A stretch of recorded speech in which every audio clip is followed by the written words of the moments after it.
And welcome back to Ongoing Titles. Episode, I have no idea. Either way, welcome, and let's just get straight to it. Um, Again, just a little bit of recap about what's been going on for the past few days. Nothing too interesting, just been training, got some blisters. Today is my rest day, so is yesterday, and so is tomorrow. I know 3 days rest days is probably a bit more than needed, but yeah, I'm busy most of those 3 days, so I figured that's the best 3 days for me to do a rest. But yeah, that's going well. I'm excited to do my long run on Friday. I'm planning, and yeah, I'm hoping to go 19 miles. I'm gonna try to get at least 16 miles in. I want to match that. Prefer 19. We'll see. But yeah, another thing that happened recently was I finished a book called Talking to Strangers, and that's actually where I mostly want to get into this today. This episode's topic is going to be about communications. And oh, I just finished a book about talking to strangers. My class about it, presentation class, is coming to an end. And overall, it's just something I've always been interested in.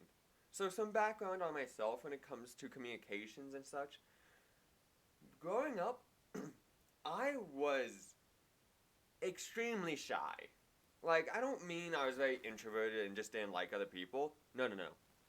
I just could not interact with other people. I don't know what it was, but every time my family wanted to take a family photo, I would hide behind them. And just every time I tried to talk with someone, I would just kind of get shut out. Then, you know, about sixth grade ish, fifth, sixth grade ish, I went to homeschooling, did that. Finally came back to public school, and a similar thing happened. I just could not find my place socially. Even though, uh, even all throughout high school, I did drama club. I started clubs. I interacted with a lot of people. I could not find myself socially though. I was no longer that painfully shy kid, but I still wasn't that extrovert person I wanted to be. I knew I was. I just I don't know if you can hear that, but it sounds like they're taking out the trash right now. Continuing on. Fine. So I was no longer that painfully shy kid, but I just haven't found my place. I haven't gotten to be that extrovert that gets to just talk with everyone. I could. I was willing to talk with anyone, and I did talk with people. Just always felt shut out. Then when COVID hit, and I started actually interacting with a few people I knew back in high school, and started becoming pretty good friends with them. Met a few people online through my college, or my college at the time. Became good friends with them. Even met up and hung out with a few of them, which is great. I loved that. And now I'm actually back in person classes, and finally actually talking and interacting with people. And I realized my town's just shit when it comes to groups. But it also taught me something. Kind of going from that very shy kid to being that more excluded kid, but also known by a lot of people, gave me an interesting perspective. Last night, I was at one of my friend's houses, and we were just talking about random stuff, and we talked about how back in high school, what groups we fell into, if you were a popular kid, oh, choir kid, all that. And they knew I did choir, they knew I did drama. They were like, oh, yeah, you're just a drama kid. It's like, no. I knew everyone.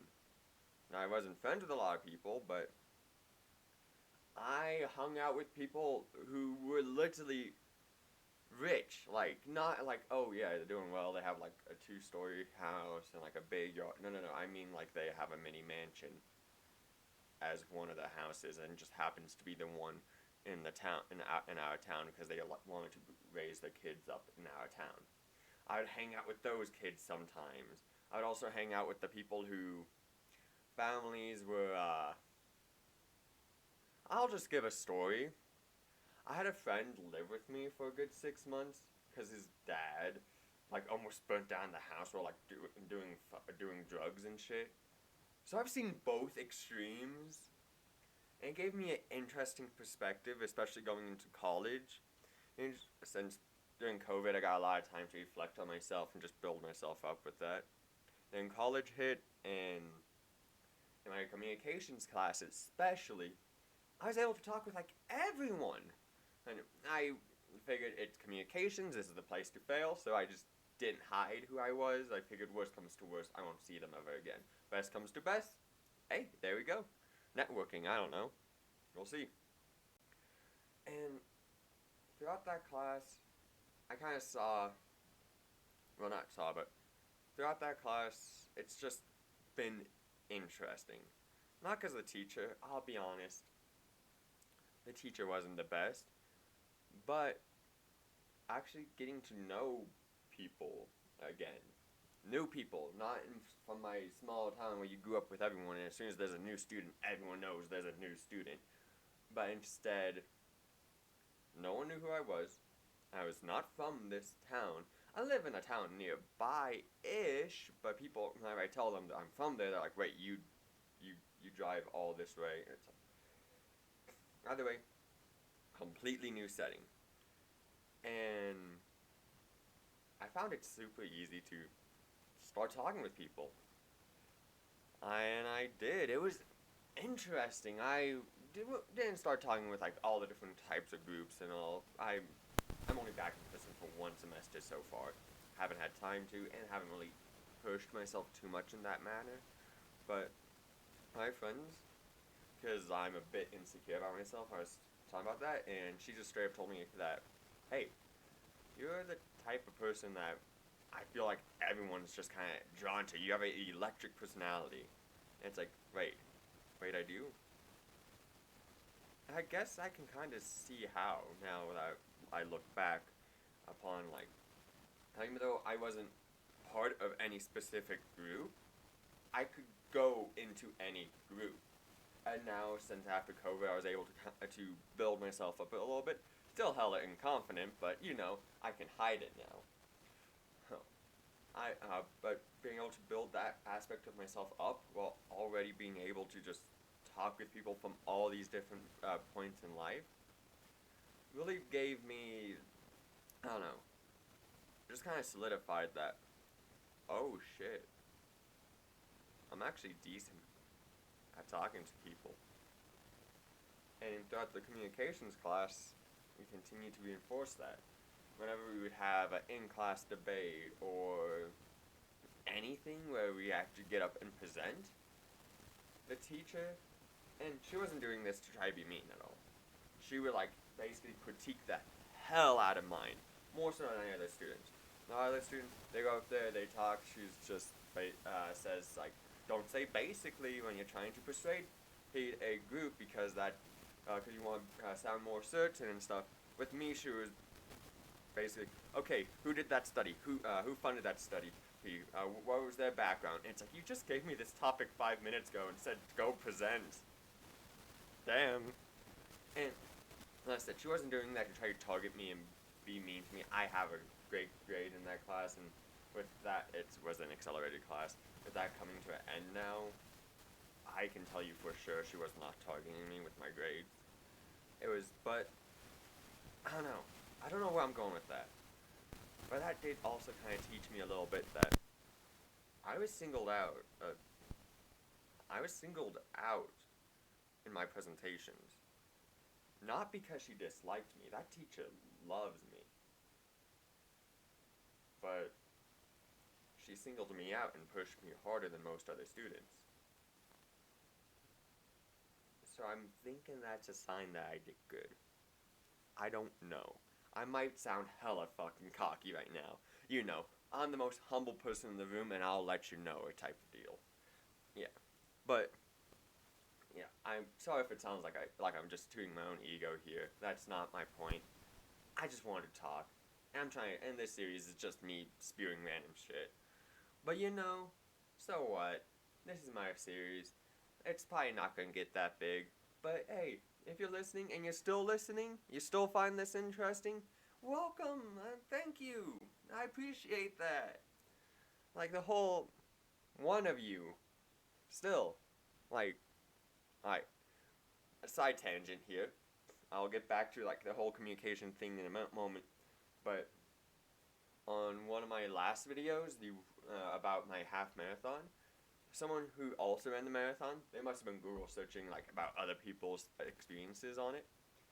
They saw my video, watched it, and they even left a little comment saying their time. They were a few minutes behind me, and it was just so cool. It was so cool seeing someone who watched my video comment and give me like hey, look, I also did that, and here's my time. It's like, that's cool. Like, interaction. That's cool that I actually reached someone through this bullshit. It's like, that was cool. I loved it so much. So damn much. But, yeah. I just had to go on that side tangent. That one little comment made my day.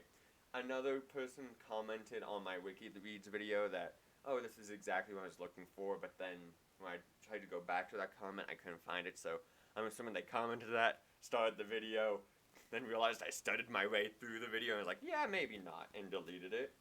But who knows? I'm planning on doing more WikiReads here and there. That's just a side thing. And again, I'm still off topic, going on a tangent, but another thing I want to start doing is adding more video quality to these videos. Like, these ones, the ongoing title series, I'm going to keep it kind of how it is. I mean, this time around, I changed my light, and I got a front light, so I'm more glistening. But I want to keep these still pretty unedited, pretty just stream of consciousness. I just hit my desk. Just because if I start editing these videos, I know there's a good chance I'm going to just stop making these videos because I'm going to get burnt out with thinking about the effort.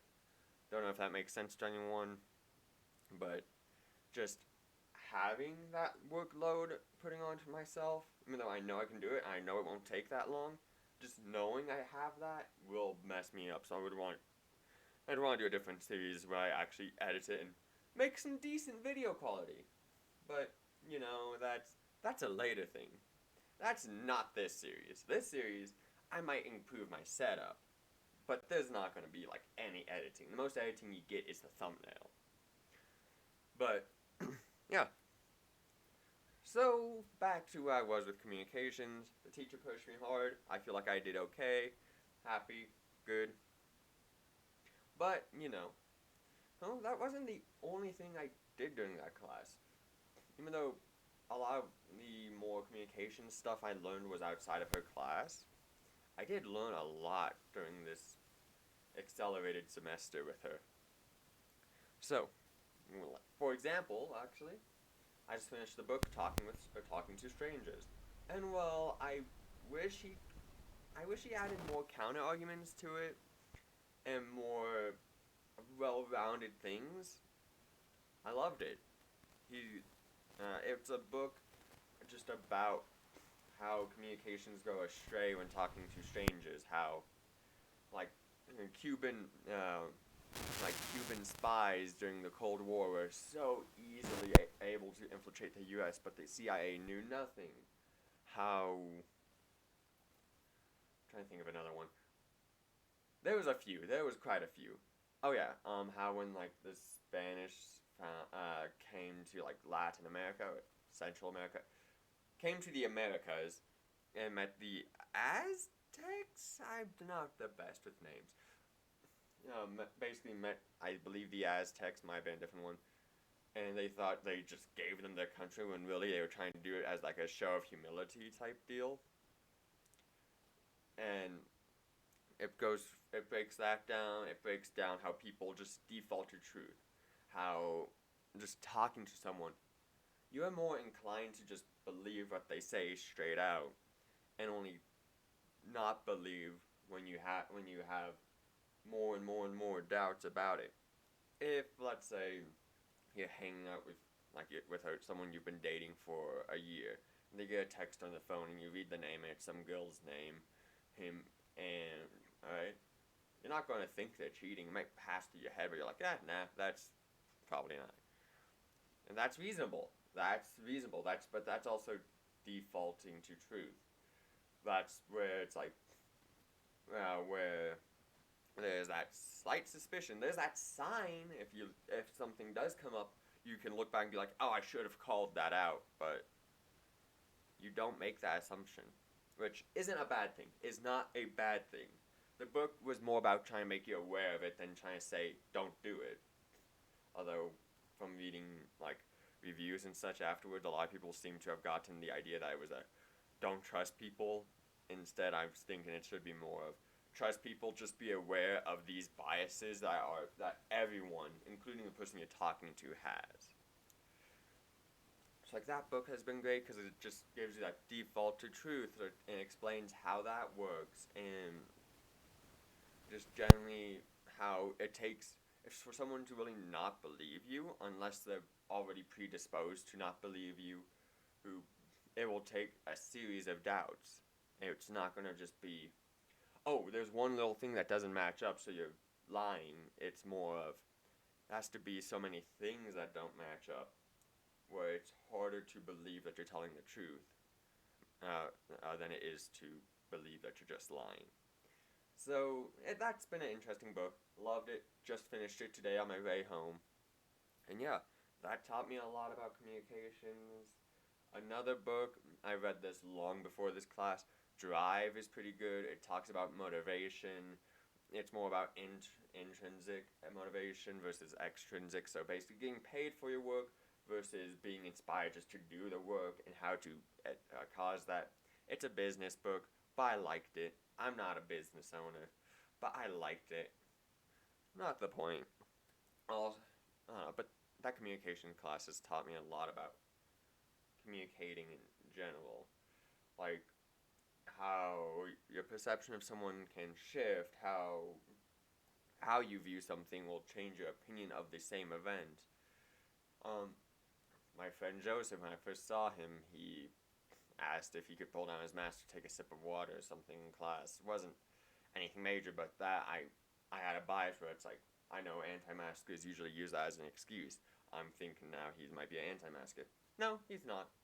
He was just seriously thinking. He was just seriously wanting to take a sip of his water. Nothing more deeper.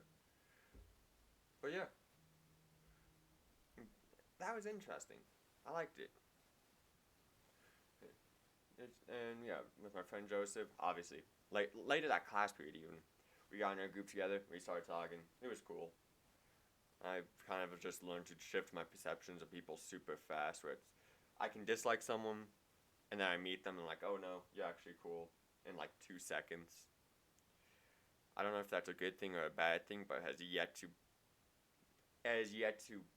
lead me astray too much. But also that's something I was talked about in how to talk to strangers, and how that can be brought astray. But not the point. Cool book. Talking to people is cool. Speaking. That's basically the summary of like this entire video is words, cool. Other people, interesting. Talk more. And yeah. I don't know where this rant, or rambling goes, but there we go. That's going to be the end of this episode. Fairly short. Well, actually, it is about the time length I want. Between like 16 and 30 minutes is about the time length I want for these. I'm going to try to do some more edited videos later on, possibly. Not this series, however, this series is just going to stay straight, so I still have that one thing where it's like, come on, you can do it, you can just crank out a video. I don't want to burn myself out with thinking about it, like I do when I try other more edited things. But yeah, that's ongoing titles. I think maybe episode 5, I'm not sure, could be 6, could be 4. We will see when I upload whatever it says in the title, or, well, title. If I'm putting in the title, I've just been putting it in the thumbnail, at least I did last video. But yeah, have a wonderful day, y'all, and we'll see you next time.